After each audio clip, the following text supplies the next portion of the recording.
একুশে পদক ও স্বাধীনতা পদকপ্রাপ্ত নাট্যজন আতাউর রহমান গুরুতর অসুস্থ অবস্থায় লাইফ সাপোর্টে রয়েছেন। গত ৮ মে বাসায় পড়ে যাওয়ার পর তার শারীরিক অবস্থার অবনতি হলে প্রথমে গুলশানের একটি হাসপাতালে নেওয়া হয়। পরে আইসিইউ সুবিধা না থাকায় তাকে ধানমন্ডির একটি হাসপাতালে ভর্তি করা হয়।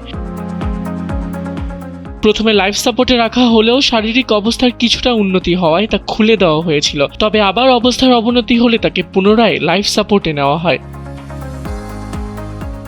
11 মে দুপুরে তার মেয়ে শর্মিষ্ঠা রহমান জানান, আতাউর রহমানের শরীরের একাধিক অঙ্গ প্রত্যঙ্গ বিকল হয়ে পড়েছে। তিনি সবার কাছে তার বাবার সুস্থতার জন্য দোয়া চেয়েছেন।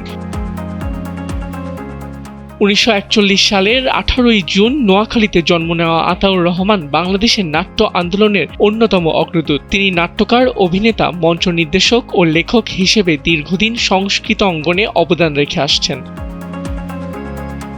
আবিদ খান, সময়ের আলো।